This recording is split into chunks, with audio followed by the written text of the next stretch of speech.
Good afternoon. This is Dan Morris speaking, and I'd like to welcome you today to our first of a series of my career transformation webinars. Today we'll be talking about continuous improvement and looking at, does continuous improvement really help? What we found is that there is a significant change that's occurring in the way transformation really works. And it is now causing an evolution, and we'll talk about that in a moment, of how continuous improvement can really be applied.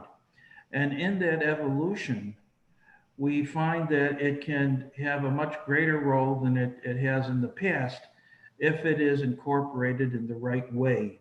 And talking about that right way is something that we'll be looking at in this webinar. Now,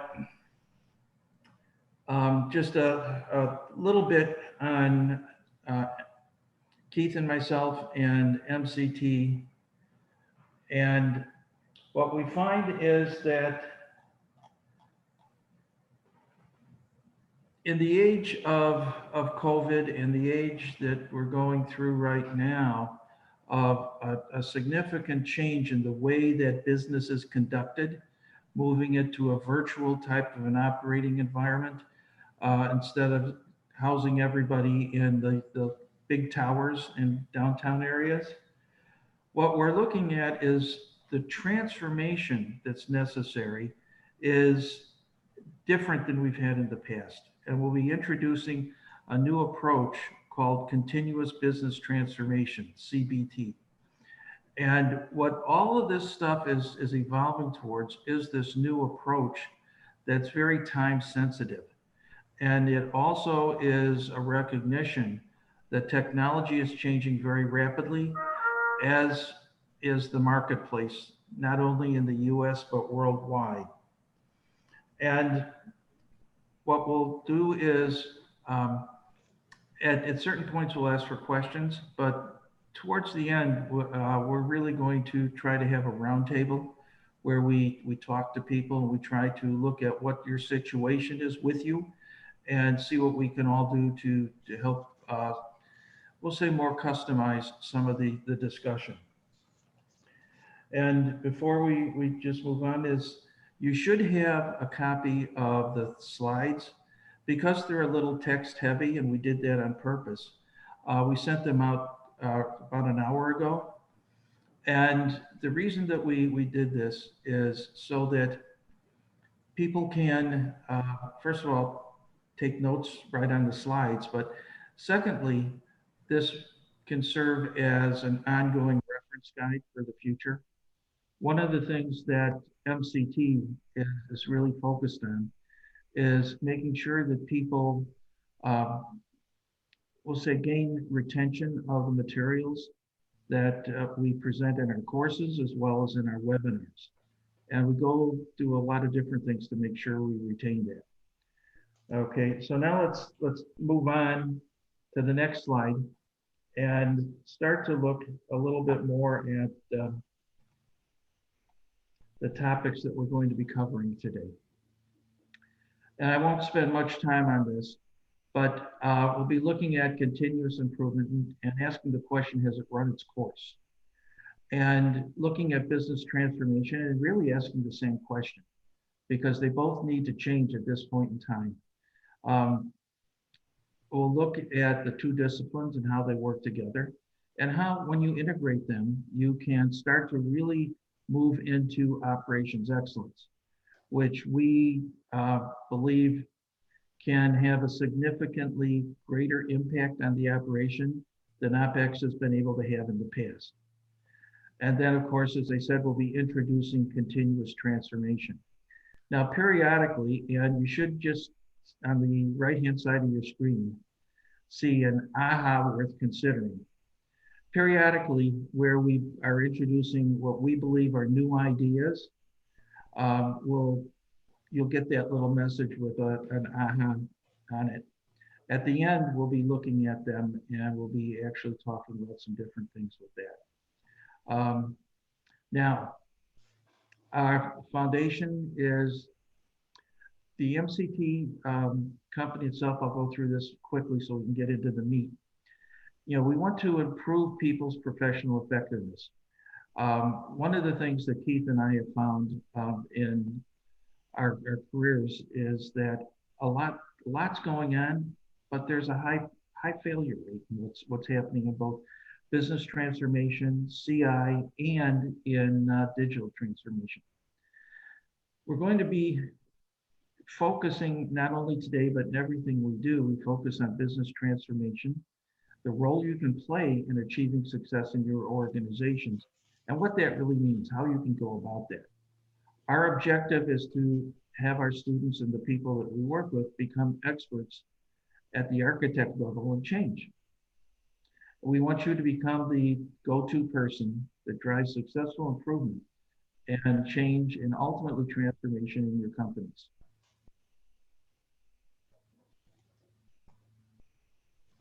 Now, just a couple words on myself and Keith. You can take a look at this and go into it in more detail, both on the slides that we sent as well as our website and off on LinkedIn. But we've been involved in transformation for about 30 years for myself, 25 from Keith. I've been the North American practice director for several large international consulting firms. We've written 5 books and over 70 articles and papers. We speak at a lot of conferences. And Keith and I have both been members of different boards. Keith has a similar background. One of the notable differences is that he has been the leader of Motorola University. And he's also been with Anderson, EY, Oracle, and others.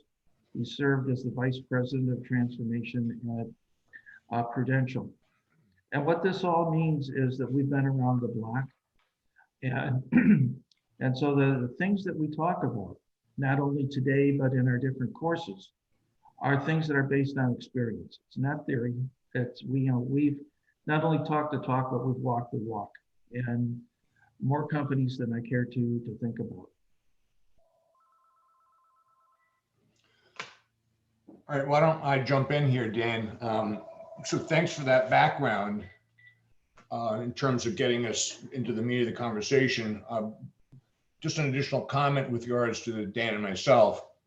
We also work with a team of about a dozen different other experts, industry folks, either from consulting or have held various roles inside organizations. And they're part of our conversation around continuous improvement, business transformation. And they come from a variety of walks. They come from the digital space, from user and customer experience. They come from organizational architecture in terms of how do we really design organization from a people perspective, process folks. So there are several different disciplines that we continue to leverage to make sure that our thinking is constantly being vetted, challenged, and quite frankly, made better. So with that as a backdrop, I want to take a little detour back around continuous improvement and business transformation in terms of what some of the classic definitions and origins are, and that will provide the grounding then for continuous business transformation.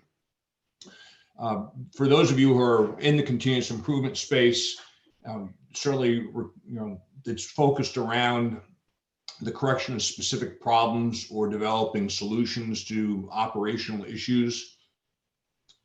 One of the key things over the last couple decades continues to be cost. And then how do we drive cost out by taking a look at discrete processes? And the difference between that and BT or business transformation is that business transformation is really all about the fundamental rethinking of the business model and the supporting operations. And it's driven by strategy and what the strategic objectives are for the organization. And in many cases, it really has a very large digital transformation component. CI really assumes that work needs to be adjusted or fixed in some regard, whereas the fundamental assumption behind BT is that the business operations are fundamentally broken and cannot be easily repaired. As a result, CI is all about how do I fix things and make them more effective, versus BT, which is around the creation of new business models and the supporting ops so that you can create a completely different model with regards to how you go to the market, how do you create differentiation in your market, and how do you really create a very distinct edge over your competition. So, and for those of you who've grown up in the Six Sigma world, Lean, Kaizen, again, that all was really based around how do we make manufacturing operations more efficient. When we think about business transformation, it's around how do we fundamentally rethink how our organization exists as an entity. With regards to then continuous improvement, one of the interesting things we've discovered over the years is that CI makes changes. They tend to be fairly discrete.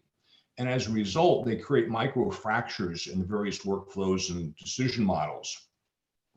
And as a result, these different individual fixes, in fact, can have a negative effect, because oftentimes we don't look at the entire end-to-end process. And as a result, we have different weakening points throughout that end-to-end process that we're really trying to create effectiveness around. And that's one of the fundamental challenges that we continue to face, is that we'll go into a part of a company with the intent of saying we need to fix from here to here, from A to M, but we're not looking at the entire end-to-end process. So as a result, we create these unintended consequences, potentially downstream or even upstream.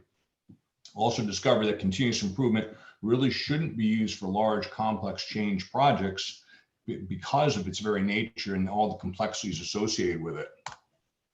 Whereas BT, some interesting things we discovered around that is oftentimes it tends to be a digital transformation, or at least called that, where folks will come in and talk about how BT is really a technology-driven effort and not necessarily a fundamental rethinking or reimagining of the business model. BT is typically very large, non-yieldy, and unfortunately continues to have a fairly high failure rate. Ironically, recent research from Gartner talks about how the C-suite continue to value BT and talk about how that is going to be a continued investment, which tells us there's a recognition of the importance to be rethinking our businesses. However, it just doesn't necessarily get us the results we want and continue to miss the mark. We also know that they're very large and disruptive, potentially extremely costly. Sorry about that, folks. And we don't necessarily prepare our managers and staff for the fact that large scale change like business transformation can actually take years. And in the end, because we're not achieving our mark, these efforts tend to fade away and not really achieve the results that we're really looking for. So as we take a look at that and say, all right, so how do we kind of think about this moving forward, and recognizing that we need to evolve our practice as change agents, as transformation folks? What is it about how we do things today that we can continue to evolve to make what we're doing more effective? Recognizing that continuous improvement and business transformation really are focused around how do we address emerging competition, cost management, logistics at large scale, and things of that effect. And the fact that we continue to have such massive change and these days disruption on scales that were really unimaginable until fairly recently. If we think about just the recent pandemic and the disruption that has caused across entire industries, these are things that people are not prepared to think about. And then we think, well, how does that really fit into our thinking around continuous transformation? Recognizing we have disruption, not just from a pandemic perspective or natural effects, but there's emerging asymmetric competition, continued digitization, not only from an innovation perspective, but also a pull from our customers demanding more digitization and more digital experiences. And of course, new business paradigms are constantly emerging that we have to be thinking about. So how do we build then the muscle tissue in our organizations so that transformation is not something that's discrete, but it's actually something that we continue to do on an ongoing basis. Here's one of our little aha boxes that we discussed, or Dan mentioned earlier. So again, recognizing the methods of the past may not really work as well for the world of tomorrow or even today. And furthermore, when we think about some key considerations from a continuous improvement perspective, recognizing that nothing in business is static, right? We all know that change is constant, accelerating, and extraordinarily disruptive. So the question becomes, how do we really deal with it? How can we leverage what works out of CI in terms of dealing with small changes and adapt some of that thinking towards a continuous transformation model? Some other thoughts here, and I'm just kind of jumping ahead a little bit, is really how do we think about the speed and requirements from a business marketplace perspective, customer interactions, technology change, and the shortening of time cycles between change. So if I think about transformation, we tend to think about, well, we need to put a variety of things in place over the next year, over the next 2 years. The question becomes, how can we accelerate that change almost in a more agile fashion so transformation, large-scale change, can happen more continuously and much faster? From a business transformation perspective, the shrinking gap in time is requiring business leaders not to say, well, I need to transform my organization in 3 years. I need to be rethinking my organization maybe at the end of this year, maybe within 6 to 12 months. And how is that even possible to reimagine my entire organization in such short periods of time?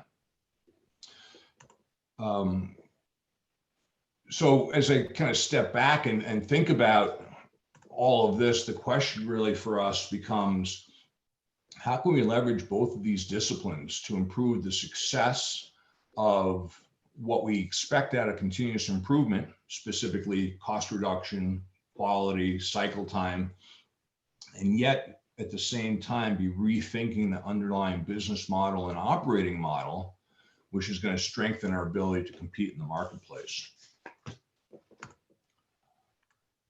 A couple thoughts from what we've learned in the trenches.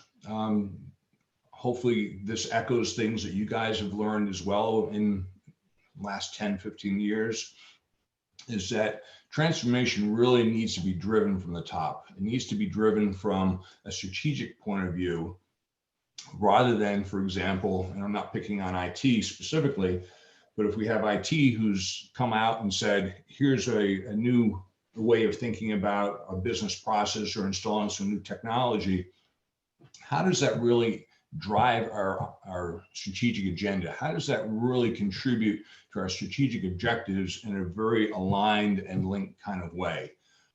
Putting technology in for the sake of it is interesting, but if it is not directly aligned with and driving my strategic outcomes, we have to go back and really question the validity of what those intentions are, what those investments might be.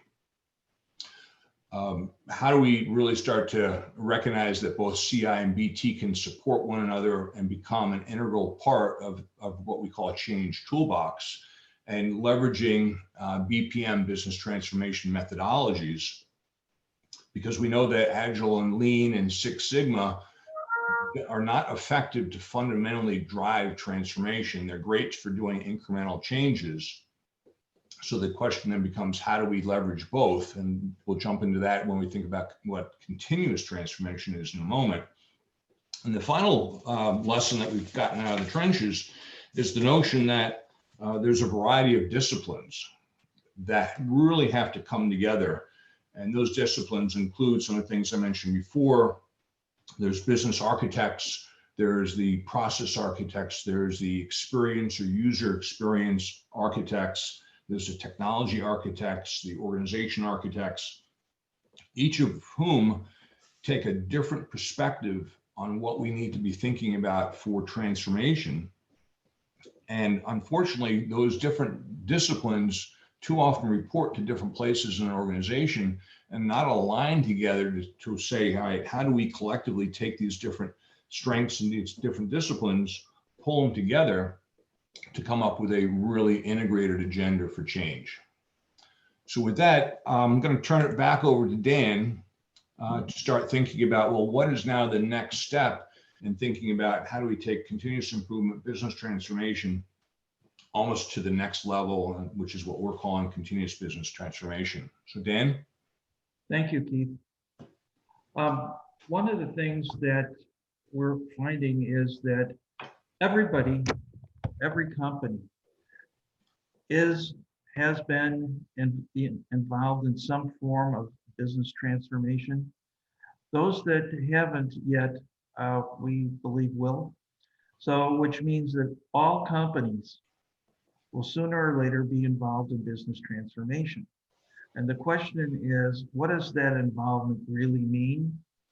Well, in the past, we found out from different statistics, and this can be verified with an easy internet search, but we found that at least 70% of transformation efforts have failed to deliver on the expectations of the sponsors.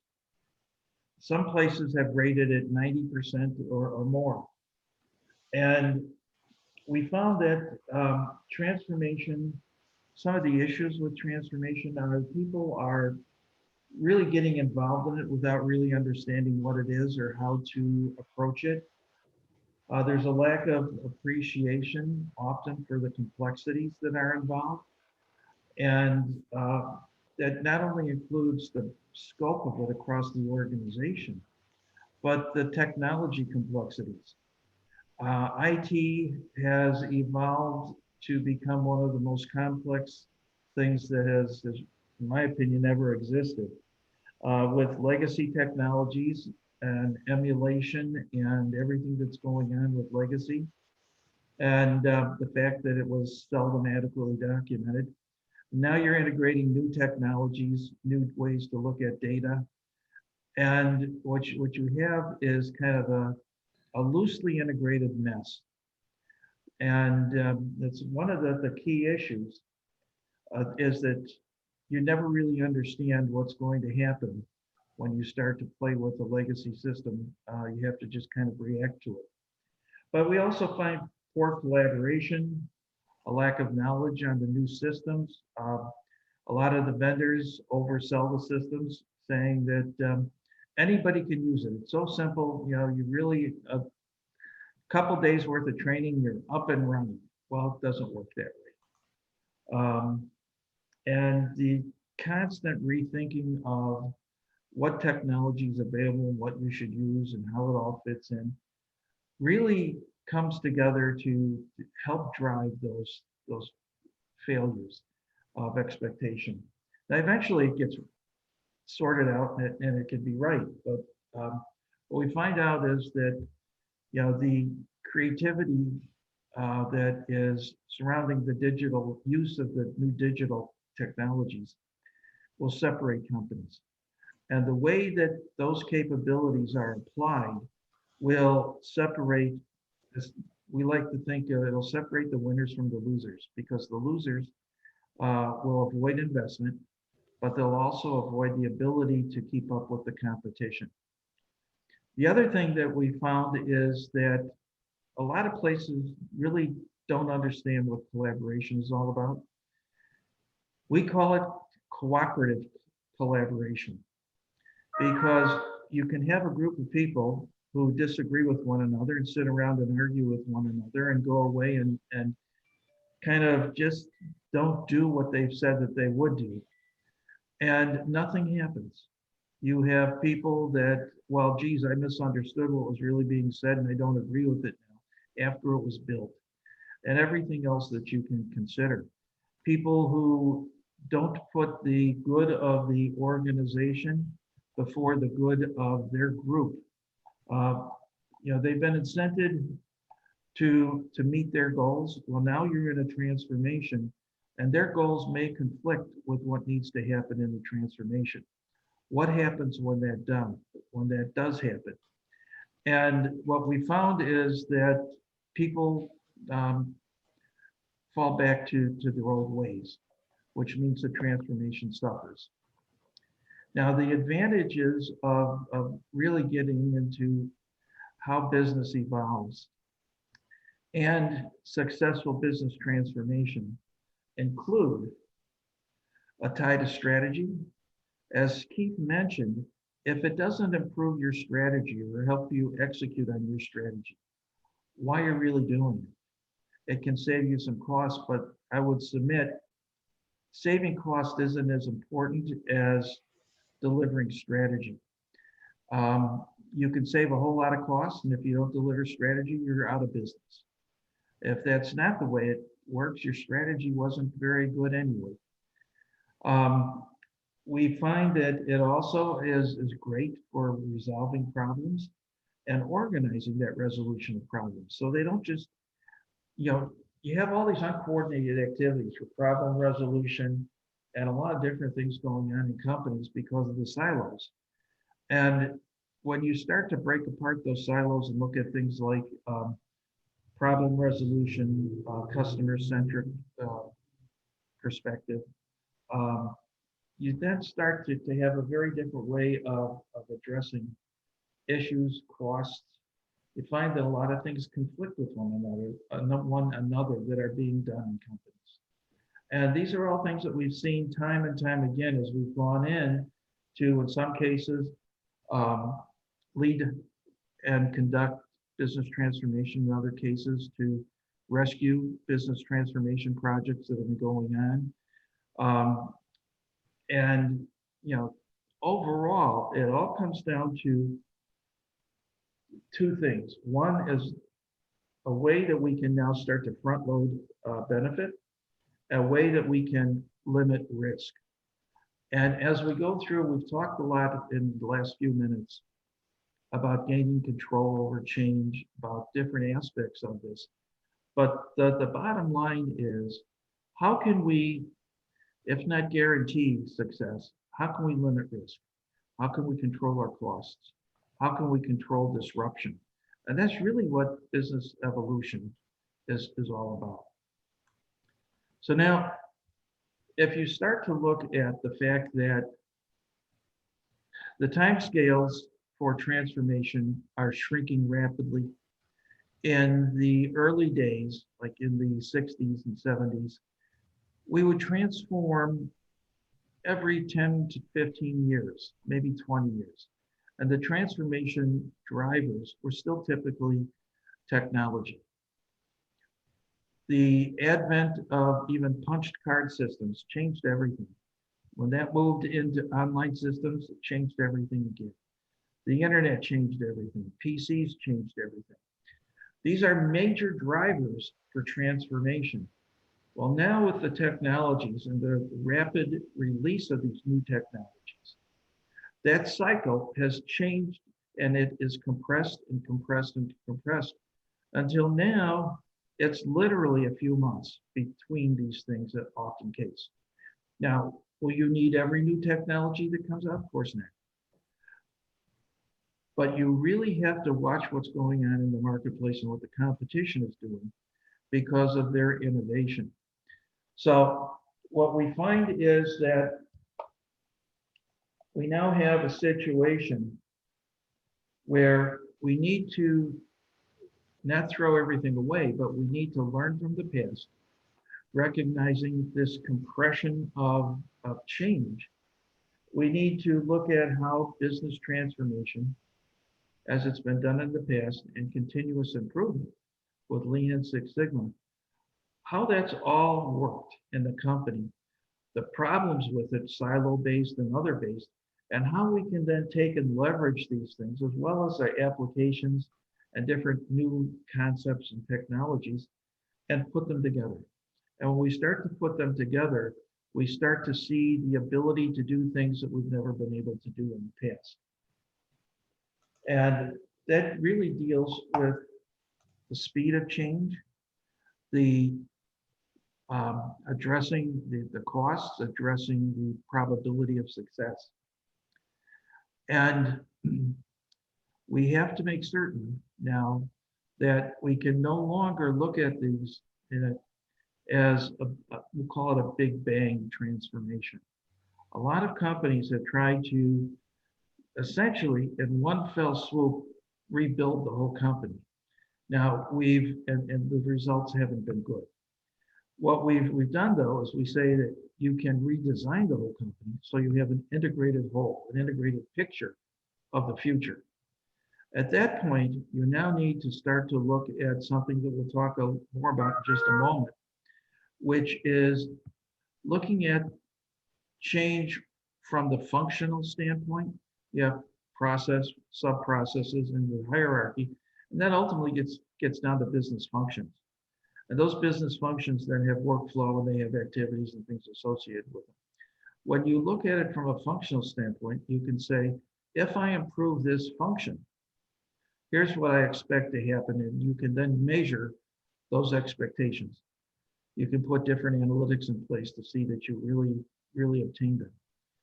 But by looking at the whole company as an integrated model, an integrated whole, and understanding the benefits that you get from each of those functions, by looking at it as a whole, you understand how each function interacts with all the other functions. By understanding the impact of transforming that function, you now know where the big benefit is. And we'll talk about what that means in just a moment. So now what we wind up with is a hybrid approach. And in that hybrid approach, we can dramatically increase the number of concepts that you can choose from. Because at this point, you wind up pulling together different disciplines and mixing those disciplines, the tools, the techniques, to provide the best circumstances for each of the situations that you're going to deal with. And it's no longer making the tool or technology, we'll say the need fit that. What you're now doing is you have the ability to modify everything that's being done, apply whether it's Six Sigma to it, or apply whether it's a different discipline to it, to come up with an integrated approach that has multiple perspectives to let you see what you're doing from a great many viewpoints. Now, when we start to combine the disciplines, here are the disciplines that we're going to really get into combining. We'll start with user experience. In the future, and we're seeing it happen and play out today, the user community is no longer technology illiterate. The people that are going to be your customers will have certain demands on how they are going to interact, both from a technology standpoint and a usability standpoint. When you start to deal with that, you want to be as user-friendly and as intuitive as possible. And that's where the UX people come in. We next look at organization design. Sorry, Dan. Okay, no problem. You're a slide ahead of me. There we go. In organization design, what we're looking at is, where do we want to do business? How do we want that business to be organized? Do we want to be distributed? Do we want to be virtual? How do we want that to happen? Where do we want our manufacturing centers? Where do we want our warehousing centers? What type of people do we need for what type of activities? All of that needs to be aligned to how that business is going to operate, how it's actually going to work. Well, that's one of the places that traditional IT now comes in. And what we find is in traditional IT, we have, as we mentioned, we have legacy systems, we have legacy technologies, we have multiple data centers, we have rules that conflict with other rules, we have documentation that is so old that it's an archaeological dig to find anything. We also have new technologies. And how do we put this all together? Because we're not just going to throw out all of the legacy stuff and say, okay, we're starting over. So how do you make these transitions? And to us, that's what digital transformation is really all about. It's not just looking at, oh, geez, I need an RPA system. I need uh, robotics. I need whatever, cognitive computing, voice interaction. What it all amounts to is you can take those technologies and fail terribly if you don't have them integrated properly into the legacy environment. But the key here is, what technologies do I need in my business to support my strategy? What do I need from a technology capability standpoint in order to jump ahead of my competition? I need to apply that and recognize that it's going to happen continuously because of the shortening of the cycle, the transformation cycle that we talked about. So we need to move that into, we need, back please, like, back, there we go. So we need to move that to a continuous situation where we're controlling the evolution of the company. We are, and the reason why we call it continuous transformation is that you're constantly asking fundamental questions. How can I better compete? How can I look at my customers and pull those customers? How can I become a driving force in my marketplace? How can I maybe diversify and bring in some new business elements? We're still on the other slide, Pete. So that all gets down to, I now need to make sure that I have strategy, and that's where business architecture comes in, because my strategy gives me capabilities. You need to have these capabilities in these places at these times to execute that strategy. Well, if you're going to execute anything, you then have to tie into business transformation. And it's in the business transformation now that you redesign the operation, streamline it, eliminate redundancies. Look at what technologies can you really use? How can you really use them? And our little aha is, today's complexity and the pace of technology requires a blending of perspectives. And what you find with these different disciplines is that blending of perspectives, because each of these disciplines, each of these things will have their own perspective, their own view of not only the company, everything from technology to people to organization to how things change. That all needs to be blended, because if you want to guarantee a successful implementation, acceptance, you need this blending so you cover all of the perspectives. Okay, now we can move, Keith. Now, you're never going to get away from continuous improvement. You're, even in continuous transformation, and as fast as it may go, you're still going to need to look at problems, address problems, look at things that don't work quite the way you thought they would, and still need to be improved. But the key here is that that now becomes integrated into what we'll call the comprehensive business transformation design, which is the blue bar on the left-hand side of the screen. What that does is it says two things. Now we're getting into a kind of we'll call it a new concept here. When you have your transformation design completed, and remember we talked about identifying functions and their value and how they connect into everything. That's all shown in the business design. I can now pull those out. Look at your business design now from a functional standpoint as like a puzzle. And I can now identify the pieces of that puzzle that will give me the biggest bang for my buck.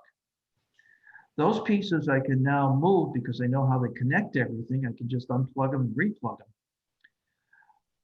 That now lets me move those things forward into early phases, which will show the implication of that in the next slide.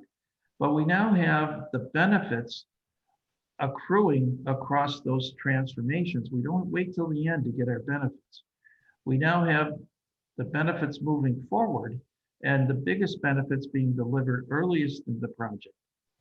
Now, that's not totally divorced from continuous improvement, because first of all, those ongoing changes not only have some impact from a benefit standpoint, but they also create ideas on how to fix things. Those ideas need to flow upward into the transformation. Embedded in that transformation, you now have performance monitoring and performance management. The core of that, at the appropriate places in the workflows, is Six Sigma and Lean. So we now have a new kind of, we'll say a new role for the typical CI activities.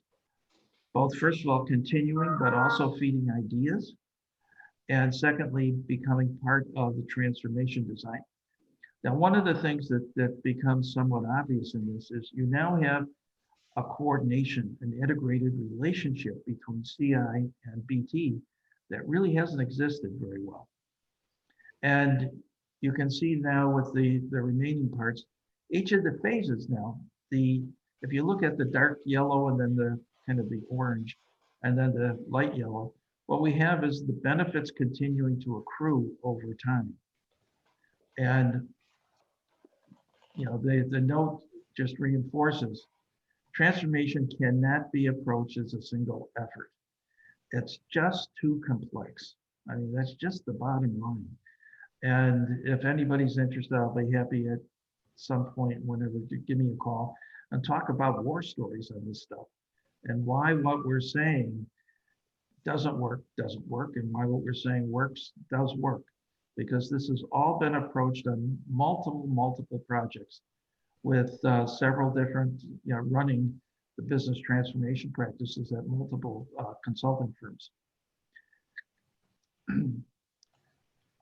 So okay, now, okay, leave it right where it is for a moment, Keith. What we find is that when we look at the traditional benefit model, it's really kind of maybe a 20 or 30 degree slope. You're doing things, you're delivering some things, you're getting some low-hanging fruit, those types of things.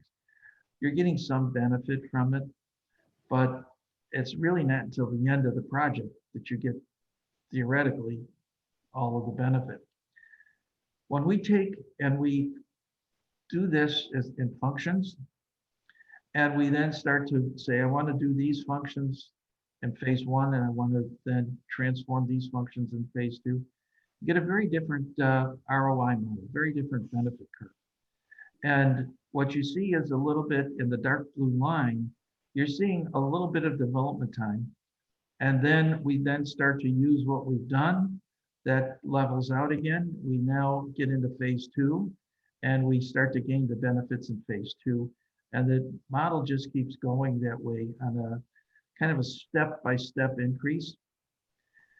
And that allows us to do earlier benefit realization, which can, not always, but can pay for the project up front.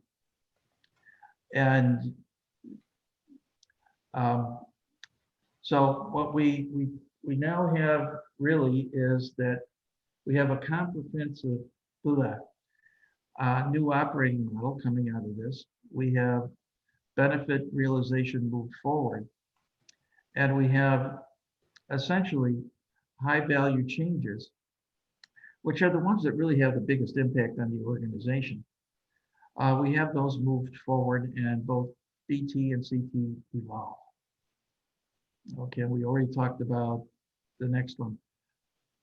As we're going through this, one of the things that really happens in here is that, and this is kind of a little bit off of this slide. One of the things in any company you go to, and I'll guarantee pretty much in every company, you ask people what the rules are that govern their activities. They have no idea. you look at procedure manuals and they're so out of date, you might as well just throw them away.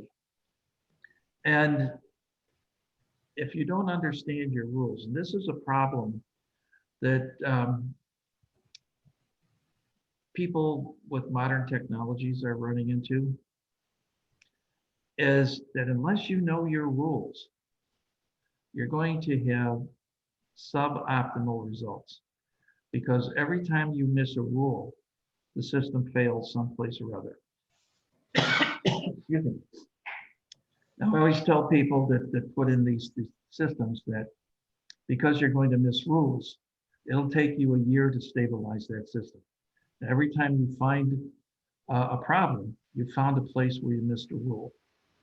And so you can evolve it over the first year that it's in existence to find those rules as things fail and then make corrections. So the first year that modern technology systems are in play is a year of finding things that nobody remembered. So from a role standpoint, continuous, excuse me, the role of CI and what we're now calling continuous business transformation is twofold. And this is kind of a recap. It'll be used the way it is now to make corrective actions. And it will be embedded in the workflow of the new design and in the new systems.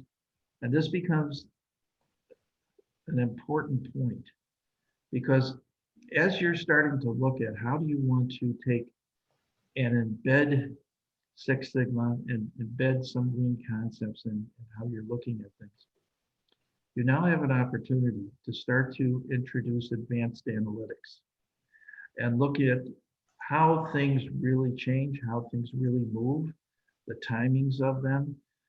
We tell people that if you can get a simulation tool and simulate your workflow, you can then cut down on the number of iterations that you're going to need to make. And as you start to look at this, you start to improve your analytics and start to look for bottlenecks and start to really optimize your work and your workflow. You can then start to look at a very different type of a business operation, an operation that is controlled in a very different way than it's ever been able to be controlled in the past. Now, that's one side of it, but that really is an improvement side. The other side is, because of the changes in business and technology in the world, you have to fundamentally be looking at how do you change the company to remain relevant and to remain competitive. And what this looks at is with the phased approach, and one note on the phased approach, you're never going to hit the end phase. You're just never going to hit it. And the reason is that in anything that takes longer than 6 months, you're going to have new technologies, you're going to have new competitive capabilities that you have to address and adjust to, and the list goes on and on. And what we tell people is that you really, on an annual basis, need to look at those things and then adjust your strategy and adjust your end design of the operation accordingly. And so you're kind of creating a situation where you are able to both predict and be proactive and be responsive at the same time.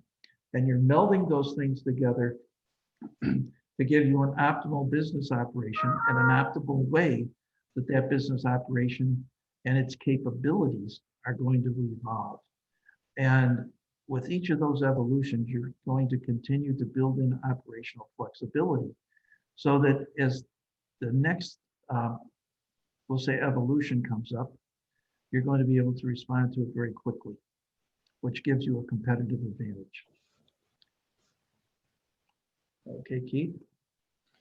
So why don't we pause here? I know we've got about 10 or so minutes left in this hour that we devoted to this, and kind of open it up to questions. from those who are hanging on here. I'll start with a question that was submitted a little bit ago, and I'll just read it to everybody. So the question is as follows. As a practitioner for decades, I would argue that CI often leads to BT, business transformation, especially when identifying major pain points. My question is, are they mutually exclusive, or is it on a spectrum looking at low-hanging fruit and then realizing needed overhaul? Do you want to answer that? Or do you want me to?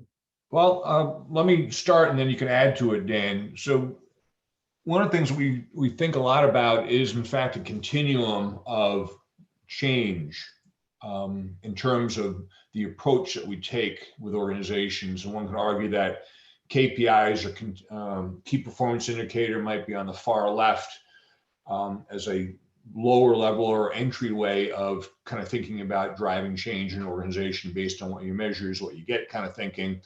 You can move that along and say, well, the next step along the way is something called continuous improvement, which is great at identifying discrete issues, improving specific areas of your operation. Next would come something like BPR, business process reengineering, which, as Hammer kind of created back in the early 90s, was really thinking about larger, more complex parts of processes or parts of organization. And then finally is the notion of business transformation, whereas you're stepping back to fundamentally rethink and question everything and come up with a different business model for running things. So there is a continuum. The challenge, I think, is several fold. One is the CI folks being asked to go and solve discrete problems when the organization really needs to think about transforming itself, because fixing unique and specific problems is not going to necessarily get you the big lift that you need as an organization. And that points to a second issue is, what is leadership really committed to, mature enough, able to think about? You think we all grew up fixing discrete problems, and the notion of transforming an entire organization is a very big step. And is your leadership able to really think that progressively and recognize that the business paradigm that you're operating in, the business model, the operating model may not suit you well for where you're going? And so, yes, it is a continuum in my mind.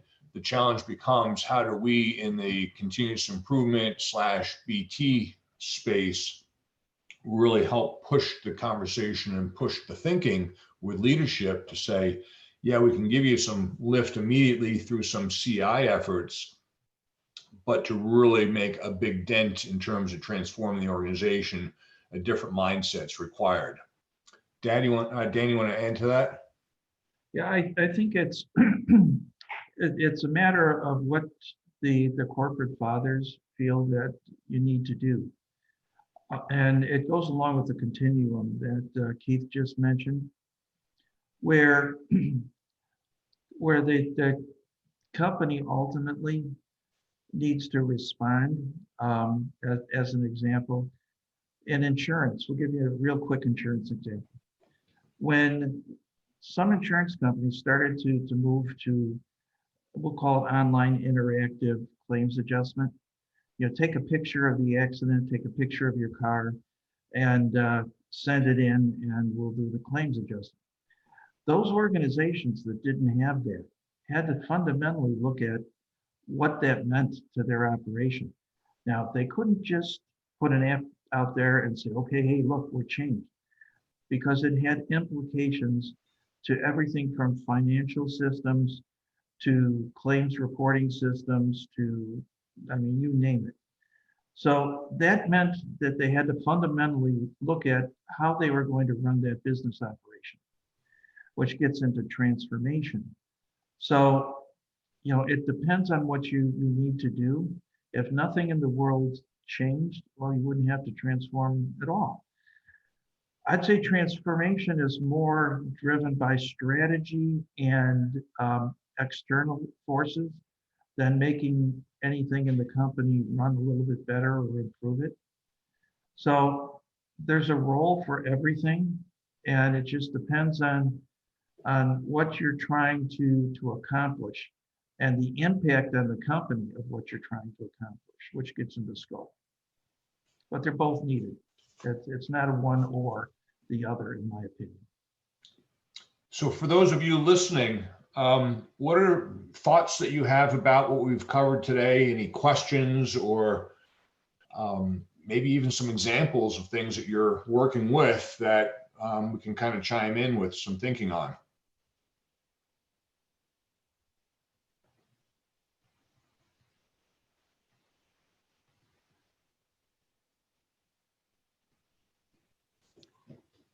Are there any issues in your company, any things that you might want to bring forward and we could talk about them?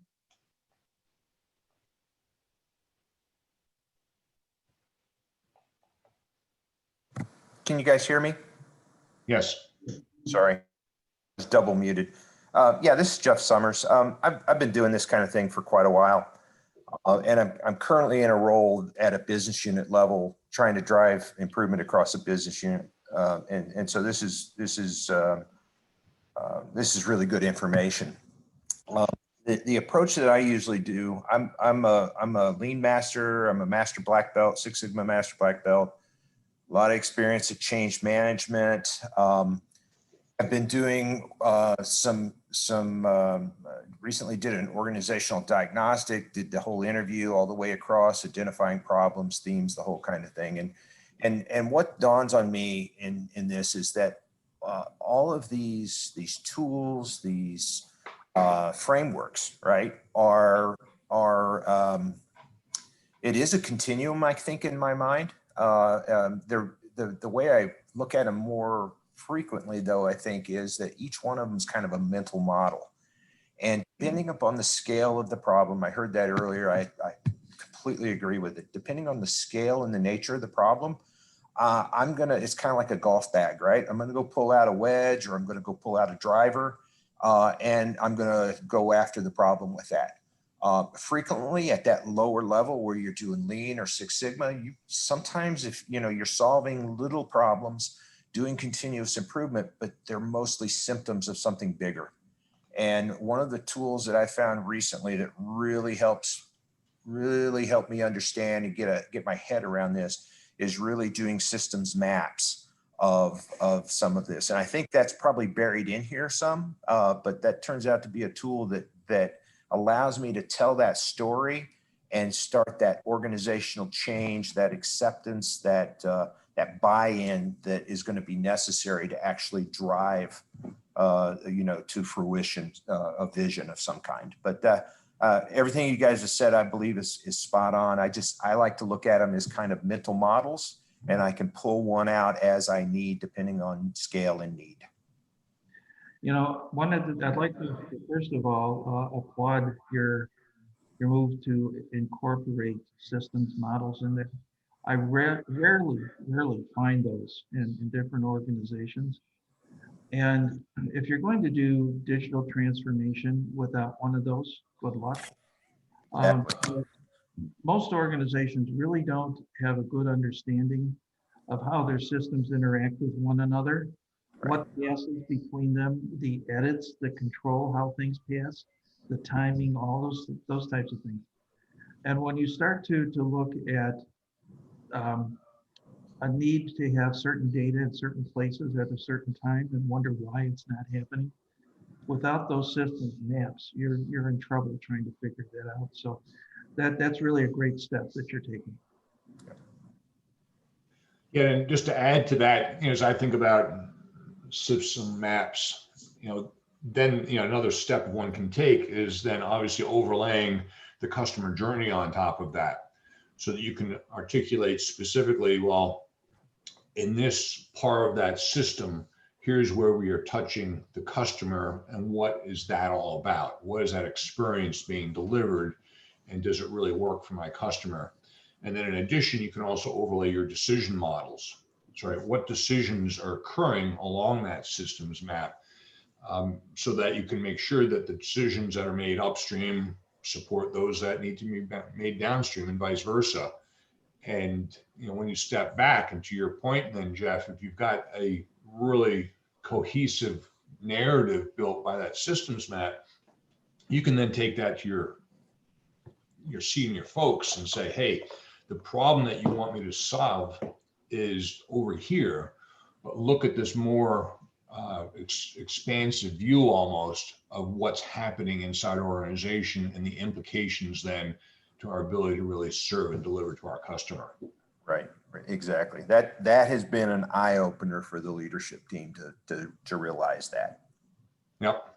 The other thing I would add, and it was mentioned earlier, model simulators or simulations, discrete event simulation is a powerful tool when you're dealing with BPI and business level improvements. I heard that earlier, and I absolutely agree with that.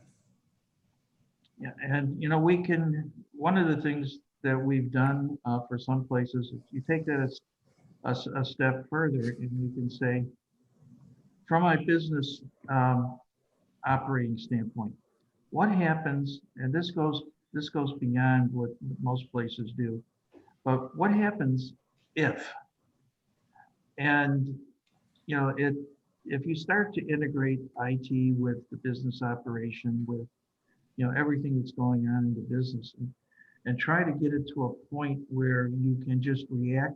Here's the situation, here's what's going on.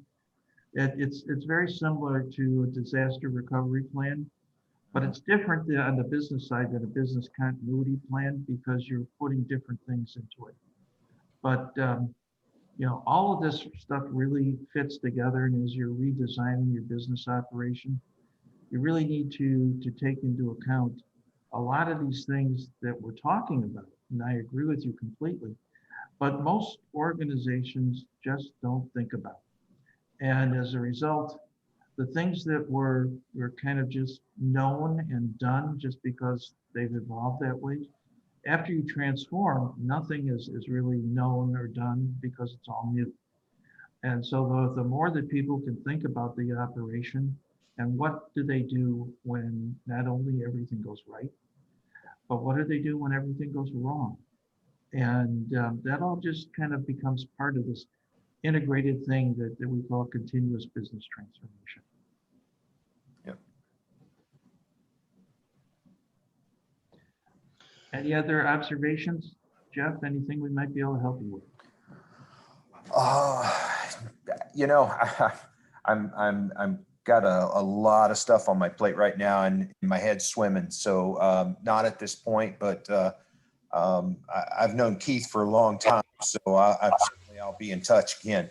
And I think you guys are on the right track there. My experience is really parallel. The parallel between the current project I'm working on and all the tools I've had to pull out and go learn, in some cases, is spot on with what you guys are talking about.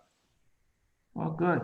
Well, I appreciate that, Jeff. So in the interest of time, because I know we committed to wrapping this at the top of the hour, just a couple of other things that we've included in the packet we sent out to everybody. We wanted to really make sure that we not just talked about some concepts, but gave you some things to think about and potentially even some actions that you could take after this discussion, which we've included here on page 17.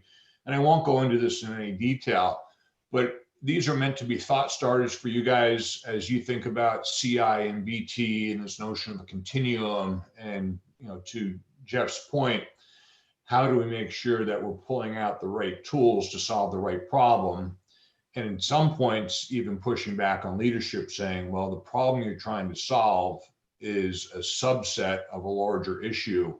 And that larger issue may require us to think more about transformation as opposed to thinking about a smaller discrete change. So on 17, we've got some ideas for you to be thinking about. On 18, of course, we've summarized the little ahas or some of the takeaways as a reminder. And then finally, just as a plug for what Dan and I and the rest of the team are doing, as a result of working for 20, 30 plus years, we've built out an e-learning company, which really focuses on business transformation, gets into what we've talked about in much, much more detail, And we've got over 30 courses in business transformation, business architecture, process architecture. We're developing content in digital or enterprise architecture, experience architecture, organizational architecture. Again, all the disciplines that we really need to leverage to make the fundamental shifts and changes that organizations are struggling with. And all our courses are not just frameworks and methodologies, but we have workbooks and tools. And, just as Jeff said, we need tools to go attack issues. So we provide tools and examples around how to actually use them. We also provide monthly roundtables where you can actually drop in and ask specific questions that you're struggling with and get some other folks to weigh in on that in terms of, well, what would you do, for example, in the following situation? And then just as a recap here, we are doing these webinars on a monthly basis. We have the next one scheduled for the 10th of December, which is going to focus on really discussing business transformation and digital transformation, and what's the relationship between the two, and how do we get caught sometimes, and we talked about this earlier, this notion of digital transformation is that code words for I'm trying to transform my entire company, so I'm throwing technology at it and hopefully it'll work. But the reality is we're not necessarily looking at our underlying business model, our operating model, how we think about organizing the business. We're just spending a whole lot of money on some great technology that we hope and pray will get us to the next level. And as we know, these massive technology transformations are painful as heck. They're expensive. They always take longer than they're expected, and they don't perform well. And those of us around the table can cite $10 million, $100 million projects that kind of faded away because it just did not provide the lift and did not achieve the results that we expected. There is one more question that came up here. Sean, the mic is open if you want to ask it and provide a little bit more context to it. Okay, can you guys hear me? Yes. Okay, great, because my system was saying that there were problems around it. So did I hear you guys right when you said were you talking about business rules or business roles? I kind of threw this out there because I thought I heard you say business rules. I was talking about rules, RULES. Oh, beautiful. Okay. So the question I have, what I've come across a lot is, and I would say not a lot, but let's just say in the past 3 or so years as I've been involved in business transformation efforts, that when it comes to the rules, I mean, Dan, you guys are spot on with exactly what happens. If you don't have the rules, if they're not in place, stuff can't execute, it can't orchestrate, it fails. It tends to fail big because a lot of times people don't find this out till things have been operationalized, and it's a problem, and it affects credibility of transformation efforts. But one of the problems I've found is when it comes to systems that have grown over time and are especially on legacy technology, the businesses, they don't know who in the business actually would know the business rules. And in some cases, these people have left the organization, or they may be in the organization, but they don't know who these people are, or rules are just simply somewhere out there in code. And businesses seem to be open to going out and getting the rules, but they don't know what orchestrating an effort like that looks like. Literally the steps, but at a high level, obviously.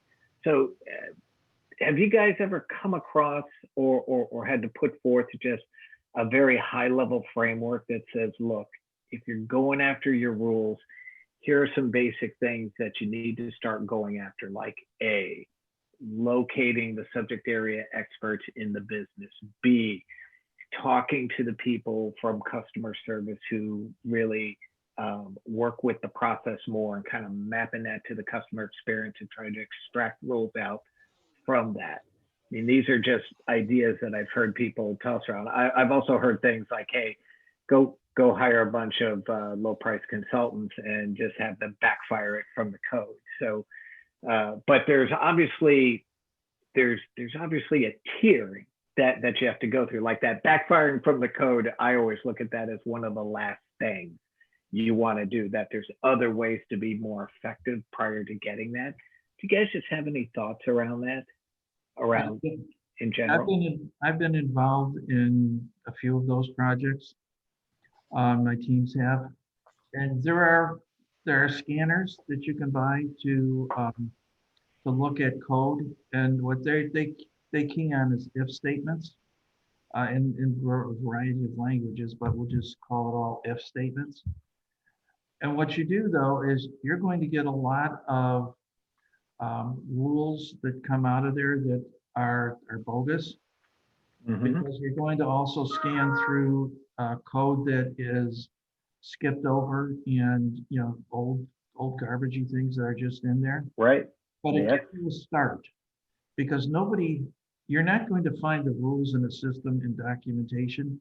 You may get 4% of them, depending on how old it is. And to go through, 20 million lines of code looking for that stuff is not something that I'd want to do. No. And so, these scanners will give you a start. The other thing, though, from an operational standpoint, is the old people train the new people, and the new people train newer people. And then the old people leave and other people get new jobs or whatever. There is literally no way to find all of the rules, because nobody knows them. And so we tried at one point to say, okay, what we want to do is we're going to look at the policies, because policies are implemented through rules. And we found that nobody knows all of the rules that implement any policy. Nobody knows where all those things are executed in the business operation.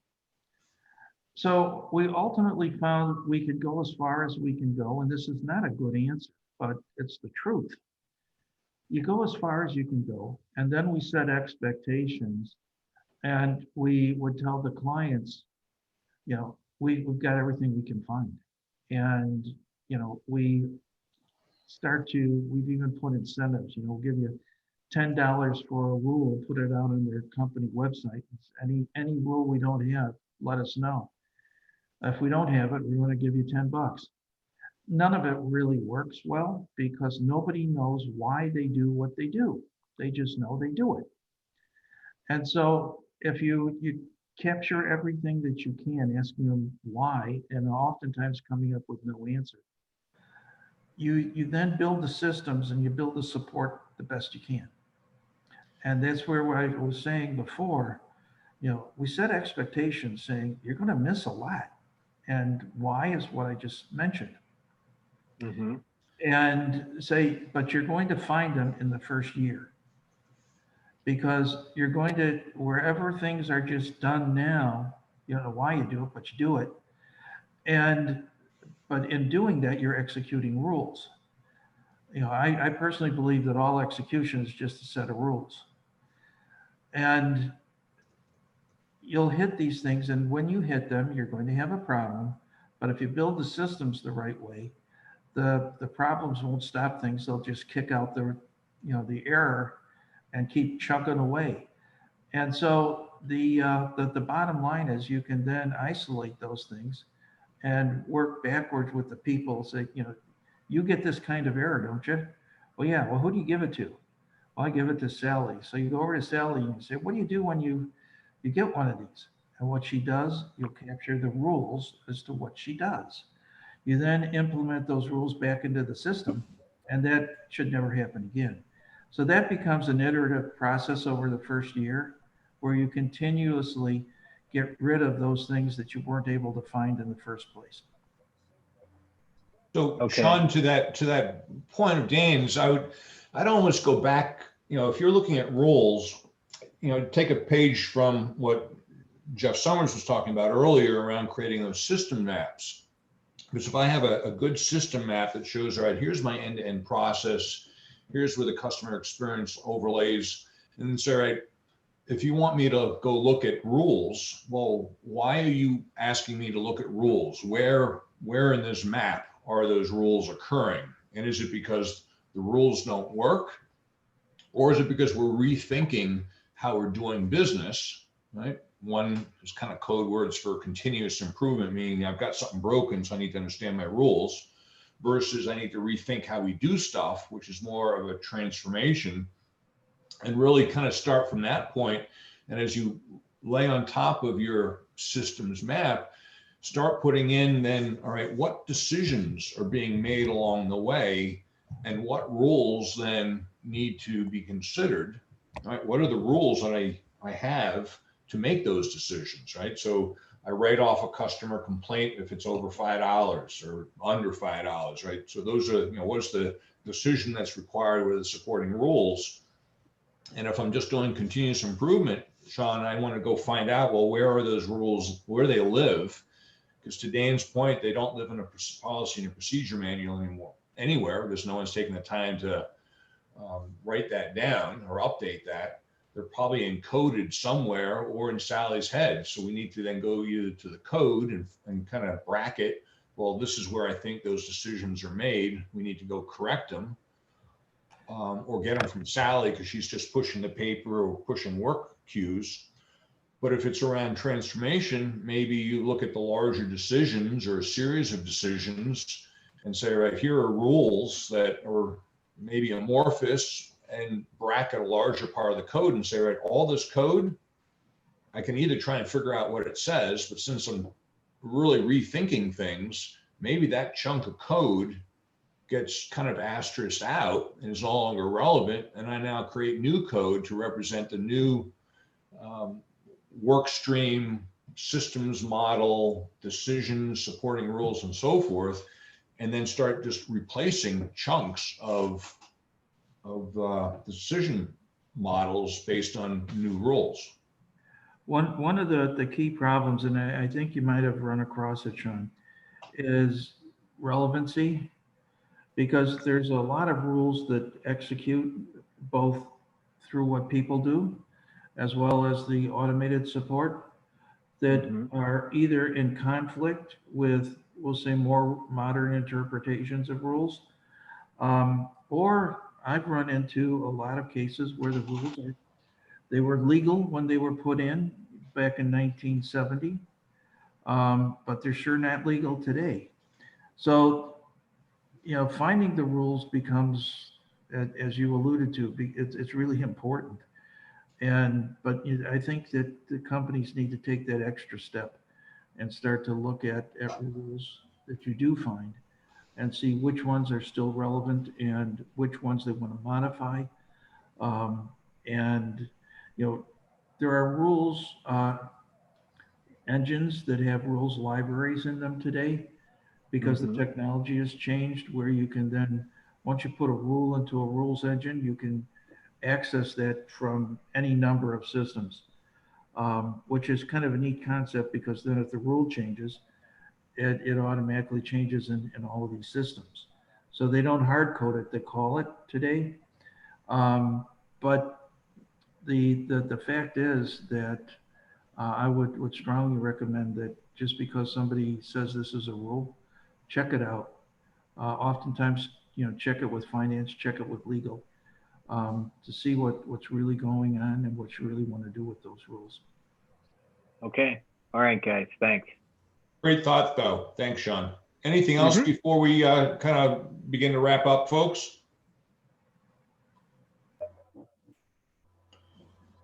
Well, with that, we certainly invite you to go out to our site. There's a lot of free courses, white papers, resources that are just for you to just to take a look at and consume without a cost. So we certainly invite you to take a look at what we've got out there.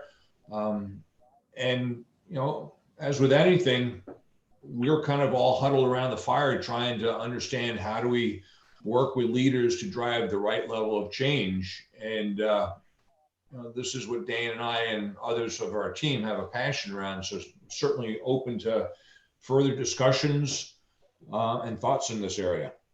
Dan, you want to make a final comment before we wrap this afternoon?